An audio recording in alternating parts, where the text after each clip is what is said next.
ఇదేనా ప్రతి ఆంధ్రుడు కోరుకునేది? మళ్ళీ మేము అధికారంలోకి వస్తాం, రాగానే రాజారెడ్డి రాజ్యాంగం తెస్తాం, ఒక్కొక్కడిని రప్పరప్ప నరుకుతాం, ఎవడైనా రాని తొక్కిపడేస్తాం, అన్న వస్తాడు అంతు చూస్తాడు. చూస్తూ ఉంటే వీళ్ళు అధికారంలో లేకపోతేనే ఇలా సైకోల్లా ఉన్నారు. నిజంగా మళ్ళీ అధికారం ఇస్తే ప్రజలను బ్రతకనిస్తారా? వీళ్లకు ప్రతిపక్ష హోదా లేకపోతేనే ఇలా రెచ్చిపోతున్నారు. రేపు నిజంగా మరోమారు పాలన చేయమని పెత్తనమిస్తే సామాన్యులు రోడ్డుపై తిరగగలరా?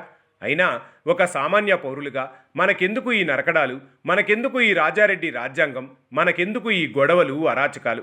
మనకు కావాల్సింది రాష్ట్రానికి 4 కంపెనీలు, ఆ కంపెనీల్లో ఉద్యోగాలు, పోలవరం పూర్తయి రైతు పంటకు నీళ్లు, అమరావతి పూర్తయితే ఎన్నెన్నో ఇండస్ట్రీస్ మన రాష్ట్రానికి తరలి వస్తాయి. అలా వస్తే రాష్ట్రానికి రాబడి పెరుగుతుంది, చదువుకునేందుకు కాలేజీలు వస్తాయి, కంపెనీల్లో ఉద్యోగాలు వస్తాయి.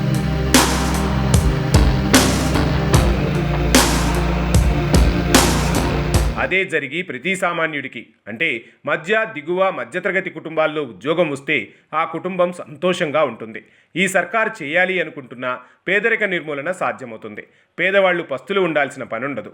ప్రతి ఒక్కరికి ఉద్యోగ ఉపాధి అవకాశాల వల్ల రాబడి పెరిగి వారి కుటుంబాల్లో సంతోషం వెల్లివిరుస్తుంది. పనుల కోసం ఎవ్వరూ వలస వెళ్లాల్సిన పని లేదు. పక్క రాష్ట్రాలపై ఆధారపడాల్సిన పని అంతకన్నా లేదు. ఈ సువిశాల ప్రపంచాన్ని కదా ప్రతి ఆంధ్రుడు కోరుకుంటుంది. ఈ సంతోష్ ఆంధ్రప్రదేశ్ కదా ప్రతి ఒక్కరూ ఆశిస్తుంది. అంతేకాని నరుకుతాం, తొక్కిపడేస్తాం, చంపేస్తాం, అంతు చూస్తామంటూ ఇలాంటి మానసిక స్థితి సరిగా లేని పిచ్చివాళ్లకు బలి కావడం కోసం కాదు ప్రజలు ఎదురు చూసేది. ఈ సైకోల నుంచి రాష్ట్రాన్ని, రాష్ట్ర ప్రజలను కాపాడే క్రమంలో ఈ సర్కార్ కాస్త కఠినంగా వ్యవహరిస్తే బాగుంటుంది అని అనిపిస్తోంది. జై తెలుగు జాతి, జై ఆంధ్రప్రదేశ్, జై అమరావతి.